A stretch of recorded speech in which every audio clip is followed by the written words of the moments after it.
do flasim Jona për një tjetër lloj mashtrimi, që është i mashtrim që është në fakt i zyrtarizuar. Është i mashtrim aq i zyrtarizuar sa që nëna dhe babi të bekojnë, të thonë shko, puno, edhe bë çfarë të duash, ble kuzhina shumë i mirë, një punë e mirë e rehatshme. Është një lloj mashtrimi në fakt që i ka prishur punën kompanive ose njerëzve si mua që kanë kompani tjera që nuk mund të ofrojmë ato lloj shifra që ofrojnë për shembull këto lloj kompanish apo këto lloj zanatesh, sepse kanë riskun më madh, po kanë dhe pagesën e madhe. Dhe unë specifikisht nuk po flas për një kompani specifike, po flas për mashtrimin në internet, që janë kripto, manipulime digjitale, pastaj unë shkova edhe te këto kompanitë që janë si call centera, të cilët mashtrojnë me bursa me gjëra. Dhe këtë radhë kemi një viktim edhe protagonist. Pra është Fabio, që i kemi në studio. Fabio, përshëndetje. Përshëndetje, si jeni? Falenderoj shumë që erdhe, sepse është shumë interesante që kur ne hapëm temën e mashtrimit mos më shkoi mendja fare këtu. Të them drejtën, aq e zyrtarizuar si gjë sa thash, unë kisha hallin e mashtrimeve romantike këto, por pastaj them, shiko, ky është një lloj mashtrimi që dëmton njerëz. Dëmton realisht, dëmton financiarisht. Shumë. Dhe një mashtrim që dënohet me ligj. Edhe është i përhapur shumë. Po, tashim trego dua të dy anët. Ti fillove si mashtrues apo fillove si mashtruar dhe pastaj u bëre vet? Jo, unë mashtrova në fillim. Si u mashtrove? Në fillimet e mia unë kam nisur që kam qenë më shumë të vogël, le të themi 13-14 vjeç. Pasi kam pasur idhëti për pjesën e flasim teknologjisë apo bëja një mënyrë si që të bëja para, po të bëja para të mira dhe të bëja shpejt. Duke kërkuar, duke holumtuar, duke gjeta disa mënyra, ose le ta themi disa lloj mënyrash, platforma, vende. Dhe ku unë aty nisa të eksperimentoja dhe të provoja, si fillim. Kishte nga ato që të mashtrojnë me herën e parë, që unë mashtrosha me herën e parë me ikën komplet shuma që unë kaloja, investoja aty. Kishte nga ato që të jepnin një herë, 2 herë, 3 herë të bënin ti të sillen njerëz të tjerë aty. Dhe në fund fare pastaj gjithmonë fundi ishte i njëjtë. Unë kam edhe një shprehje faktikisht, futjet në jetë i quaj si eksperiencë. Edhe si po të thënë sa herë që unë mashtrohesha, sa herë që humbisja një shumë monetare apo një diçka tjetër, gjithmonë unë fitoja një eksperiencë. Dhe nuk e kisha problem kur humbisja lek. Aq më tepër unë gëzohesha ose ndihesha mirë, sepse qëllimi im, domethënë aty më vinte mirë sepse unë mësoja se si unë mësoja strategjinë. Domethënë si e bëri ky këtë gjë. Si të arrija dhe unë këtë, si të kryoj atë impaktin e parë me njerëzit. Një kështu një rast mashtrimit, ta kuptojmë neve që jemi çik me ignorant të këtyre gjërave të internetit. Ta gjëra specifike që ti mund thash unë mund të merrej vetëm me këtë, sepse këto janë fusha siç thash që këto përditësohen dita ditës. Dita ditës dalin gjëra të reja, trende të reja. Siç ka qenë domethënë kur në fillimet kur e kam nisë fillim kanë qenë fixed matches quheshin. Po kryesisht e marr vetëm me të huajtur. Fixed matches me lojra. Po, të trokuara. Në për grupe, pastaj fillova duke, se thash, edhe pjesën e teknologjisë, duke ndërlidhur këto aftësitë që unë kisha, fillova duke krijuar vetë website fake. I përdorja këto, gjeja klienta dhe pjesa më e bukur ishte se nuk shikoja për shumat vogla, por për direkt shumat e mëdha. Sepse kuptoja këtë se pjesa dhe shtresa e njerëzve kur ti mund t'i kërkoje për 50 euro apo për 100 euro, do të bënte shumë pyetje, do të hante. Çfarë website, çfarë kërkoje ti? Po flas, gjëja e parë fare ka qenë kjo për shembull fixed matches. Dhe njerëzit tani ti nëse do nxjerrë një diçka për të shitur atë për të mashtruar, do të kërkojë aty 20 euro apo 30 euro do të bënte 200 pyetje, më kupton? Domethënë sepse ai që vjen dhe do të blej një produkt të lirë. Po fixed matches është për ndeshje futbolli? Po. Po, okay. Ne bëja kohë se kur kisha domethënë bëja një biletë aty me ndeshje të tjera me koeficiente shumë të vogla 1.01, dilnin ato fituese, pastaj bëja inspekt editimet aty. Dhe i hidhja sikur kishte ndeshjen me koeficient 80. Domethënë që ai tifuzte 100 euro të kapte 8.000-80.000. Edhe kështu me radhë, dhe pastaj sa arrita që kapja klientët italianët, lozim shumë, francezët, nga këto pastaj vazhdova te këto website-et që thash. Iku epokë e kësaj një vit e gjysmë, dolin gjëra të reja. Më kujtoj ka qenë para pandemisë, diku 2018-2019. Biles kisha edhe një fat keq sepse mos e kisha mbushur 18 vjeç. Edhe kur merja ndonjë lek, domethënë nëpërmjet të tjerëve që kishin llogari PayPal, Skrill ka qenë atëherë apo llogari bankare, edhe e çoja në shtëpi. E çoja në shtëpi, po kjo mos dituria ose mos njohja ndoshta prindërit apo vendi ku kam qenë sepse s'kam jetuar në Tiranë. Habiteshin, ku i more ato lek, si dalga ky lek pa punuar, si që nga ky lek interneti, më kupton? Edhe tani ndërkohë unë mundohesha do të ndihesha mirë në fillim. Unë bëja lek, gënjeja 10 veta, pastaj dilte njëri që mi hante prapë të lekët, xhironin atë brenda. Ka qenë kjo pas e periudha që filloi kriptomonedat. Kriptomonedat, por njerëzit nuk e njihnin atë kripto, njihnin vetëm Bitcoinin. Siç dini Bitcoini, Bitcoini është valutë. Unë fillova të eksperimentoja me këto. Fillova me investime tamam, por nuk dija si t'i bëja aty. Pastaj më dorë në 5-6 platforma të ndryshme, strategji të ndryshme që u manipulova. Pastaj fillova edhe unë t'i bëja këto, pak nga pak. Po gjithmonë siç thash, qëllimi do të thënë nuk ka qenë nuk vetëm te leku, vetëm që unë do t'i merja këto dhe të bëja në gjë wow. Unë mundohesha edhe kur merja gjithmonë mundohesha të bëja një gjë të mirë. I merja nëse do fitoja 500 euro apo 1000 euro, 200-300 i shpenzoja për vete. Gjithmonë kam pasur këtë, ku di, të ndihmoj ndonjë që kishte nevojë apo ndonjë, edhe pse i vogël. Sa fitoje në ditë, për shembull? Po varet. Po ç'është i shifur që mban mend? Po varet, për shembull, po të flasim për të ka të fikset meçis, ka arritur edhe deri 8000 euro. 8000 euro isha 15 vjeç. Po thash keq menaxhimi 1. E dyta ajo që nuk kisha si ti tërhiqja direkt, domethënë duhet të kisha kontakte me shumë njerëz, dhe e treta që s'kisha ku t'i çoja se po ti merja ti çoja aty në shtëpi ose me vend tjetër, okay, fillim vesh mirë 1 herë, 2 herë, 3 herë, po pjesa që shumë presion, më kupton? Edhe nga kriptomonedat pastaj fillova në për këto shitjet fake, si mund ta themi, hapja të bëja këto sikur kishte dyqane gjëra. Po gjithmonë e marr me pjesën e klientave të huaj, jo me shqiptar. Si shitje fake? Po sikur kisha dyqane edhe aty merja pagesat që të merja dhënat e kartës, skalonin aty pastaj. Më fal një sekond. Se unë hëngra partije për herë të parë në jetën time. Po, të merren të dhënat e kartës aty dhe ndërkohë. Po, urdhra. Se kisha mundje fare, kisha shumë ngarkesa, kisha filluar në 4 mëngjesit, kisha filluar një ditë me shumë ngarkesa. Po.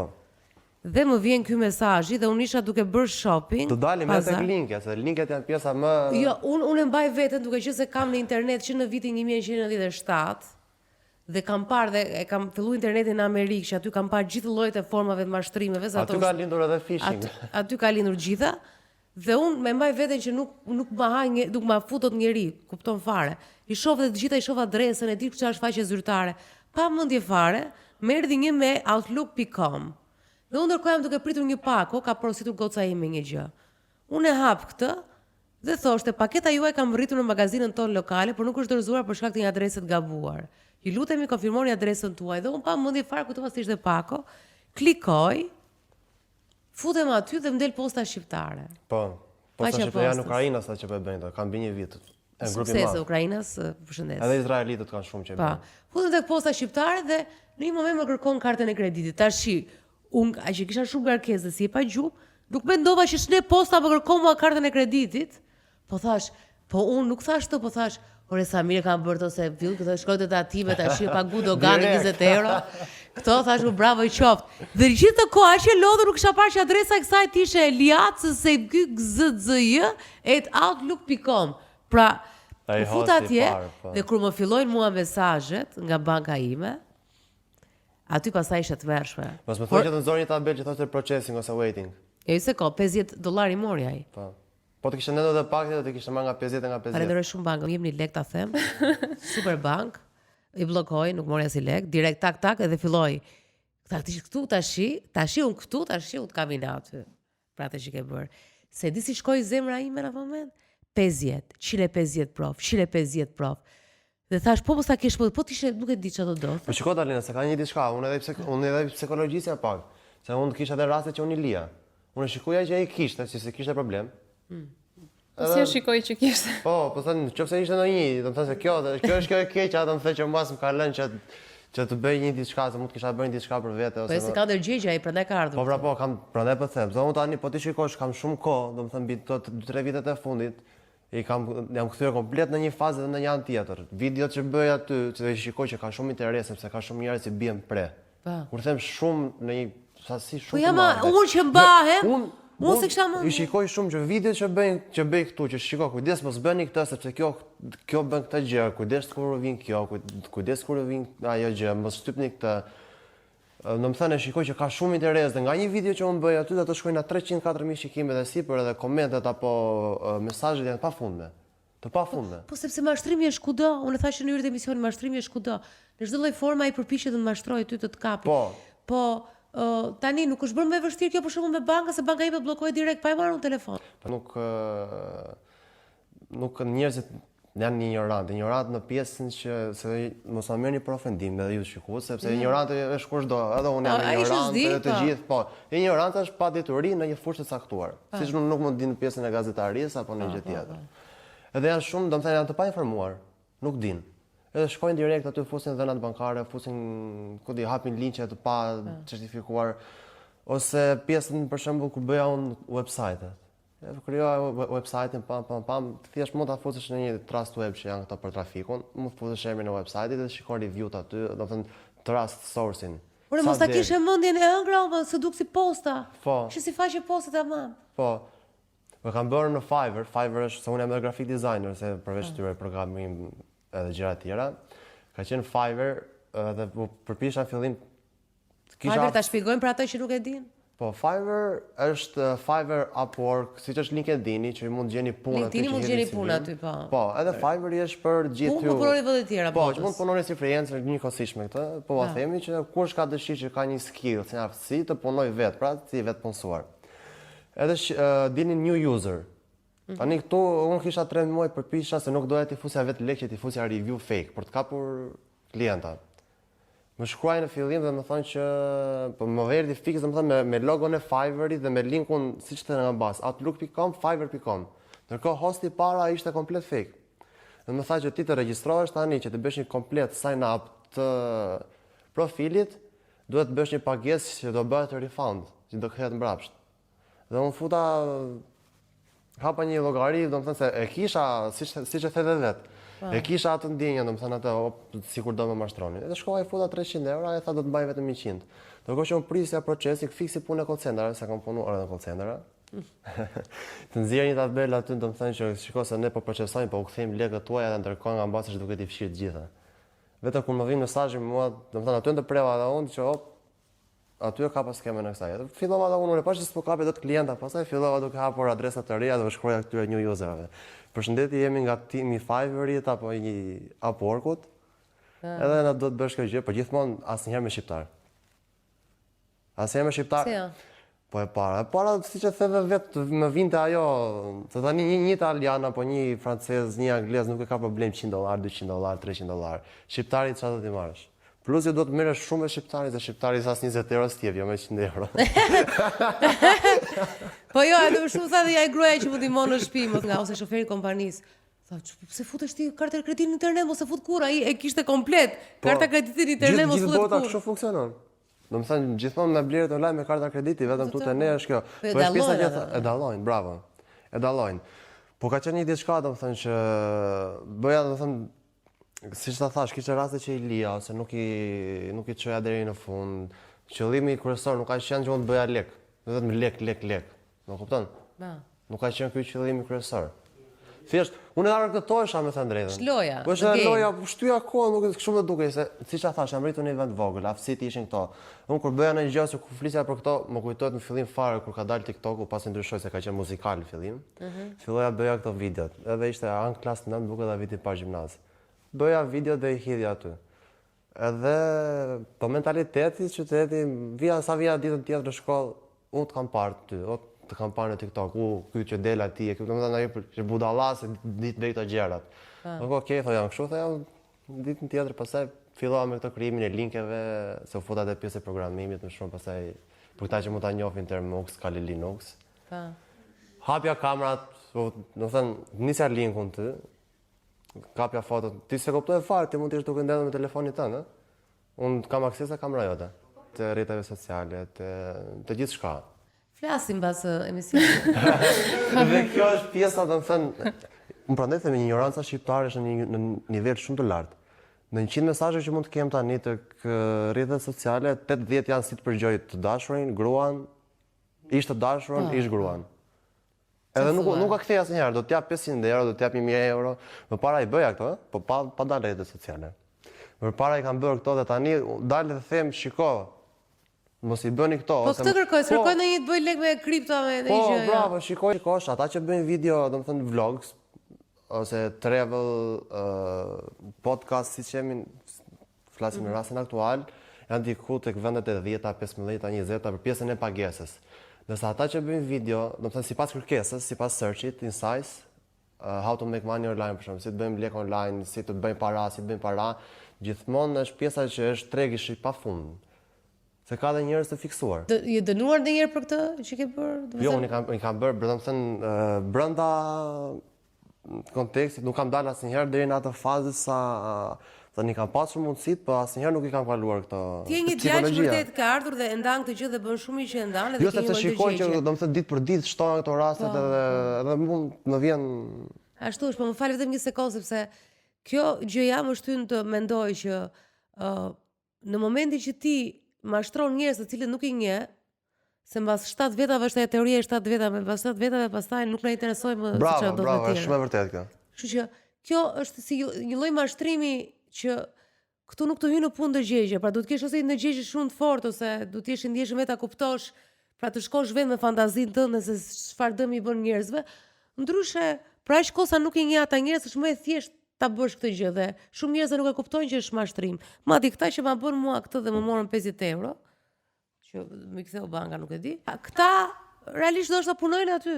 Është një njerëz që është për i punësuar. Ai ka marrë inxhinieri elektronike me të vetën, ka dhënë provime dhe ka marrë ai punë edhe punon.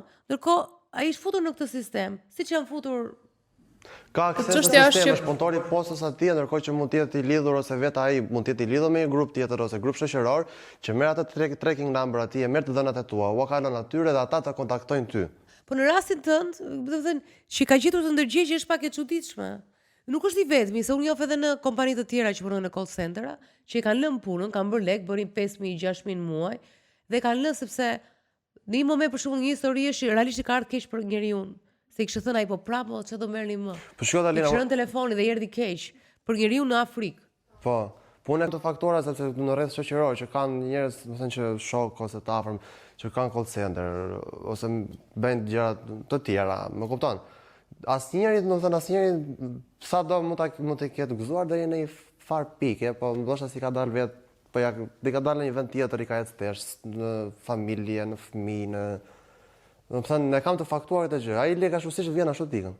Çështja është që të transformon ty si person kur futesh në punë të tillë. Tani varet ajo pjesë, unë ta thash. Unë kur do të thënë i fillova këto gjëra, do të thënë në pjesa e para ka qenë kjo se si fillim e fillova si për punë nati, sepse filloi kjo pjesë e talljes që se njerëzit nuk e njihnin këto gjëra dhe shikonin si pjesë, jo ç'a bën ky, e kupton? Këtu filloi, si pjesë hakmarrje, ndoshta si për të tallur. Pastaj u futa në atë botën që duke kërkuar pak nga pak më hyn qef. Duke si loj, më kupton? Si loj. Nuk ka qenë qëllimi leku, se po të kishte qenë ajo do kish kaluar të i kanë pas mundësitë, ose si kanë pas, për të bashkëpunuar me shumë persona dhe për të bërë gjëra edhe më të mëdha. Shiko, edhe njerëz që janë ofruar edhe nga vetë qeveritë, për shembull, i marrin vetë. Do të tregoj një rast të bukur.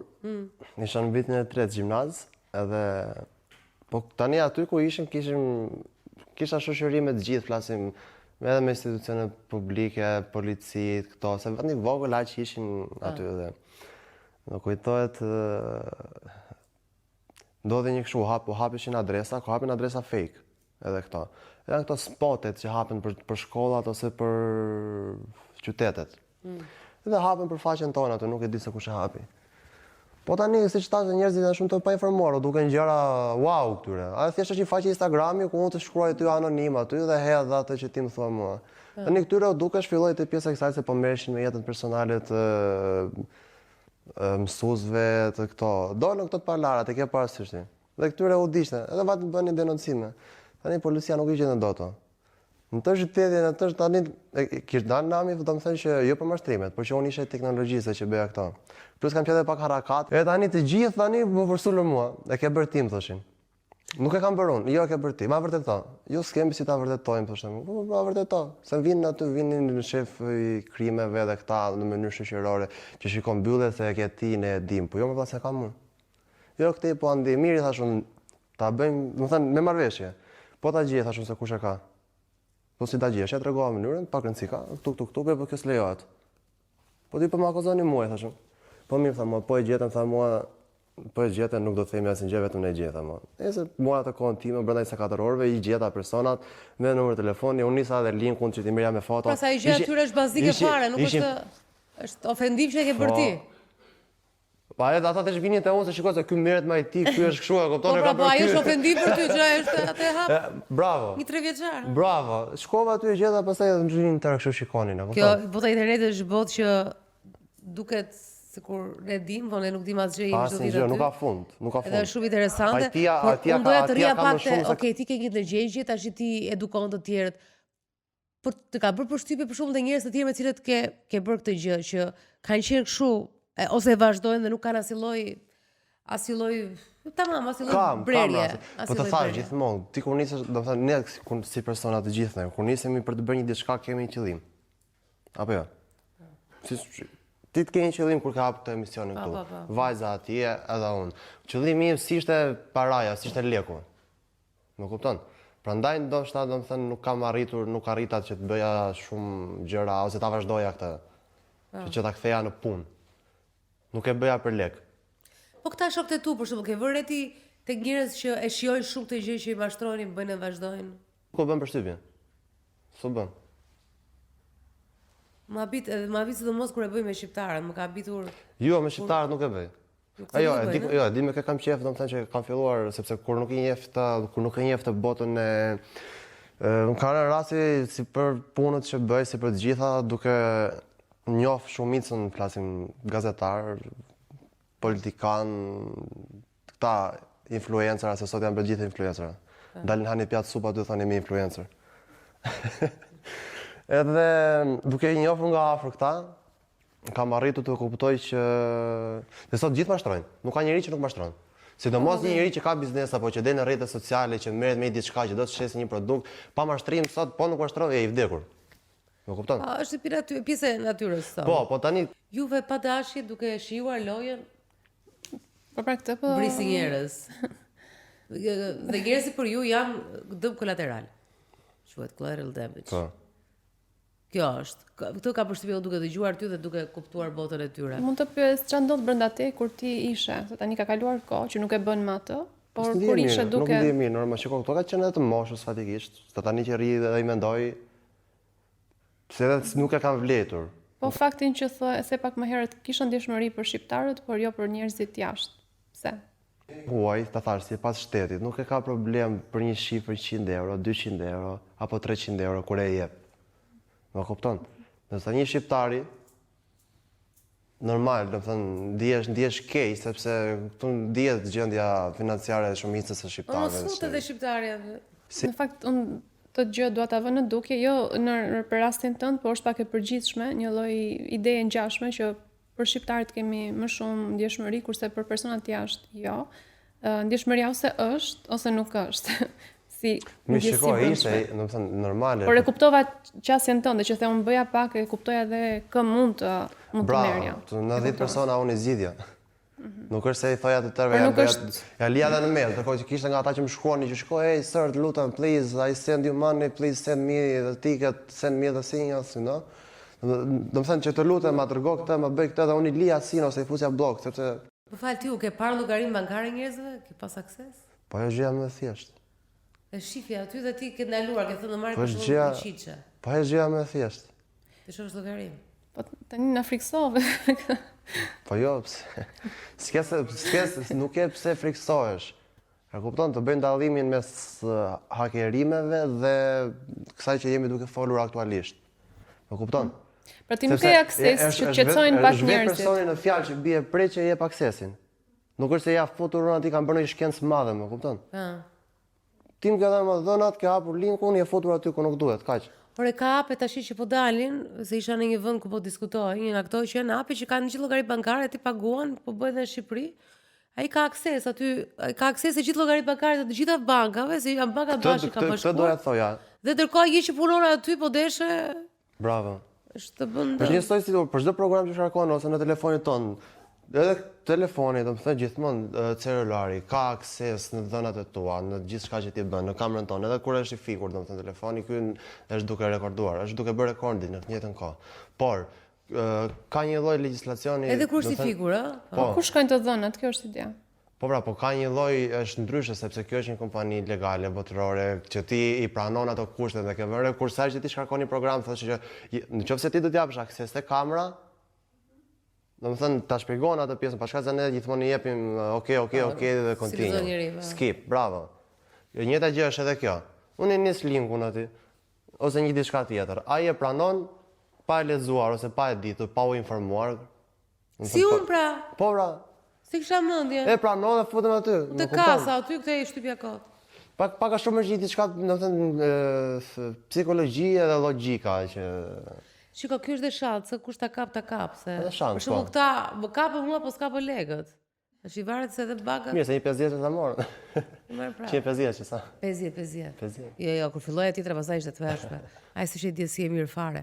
Nëse kishte shumë interesante dhe këto muhabet internetit më pëlqej shumë se më kujtohet edhe një nga filmat e mi më të preferuar me haker, me që po flasim për Shqipëri dhe hakerat e Shqipërisë, që në një farë momenti ju nuk e kuptoni që në lojën tuaj silli dëme dhe të tjerëve, siç i ka sjellë dëm medias time, në zgjedhjet e para të presidentit të Amerikës, ku natyrisht lajmet e rreme një pjesë e madhe erdhën edhe nga Shqipëria dhe Facebooku pastaj vendosi një ban dhe neve që ishim me Anabeli që isha një media shumë shumë e rregull. Anabeli, revista ikonike. Po stonim gjëra kështu papritur, ne merrim me të ardhura nga Facebooku, papritur Facebooku merrim pas atyre zgjedhjeve, pastaj ne na hoqi fare Shqipëria nga kategoria e të fituarit të lekëve. Çdo njëherë pa dashje këto duke bërë këtë gallata sepse bëri lajme të rreme këto për Trumpin, pro Trumpin, domethënë, edhe ishin kështu, ishin pafund. Dilin hapnin website e pafund.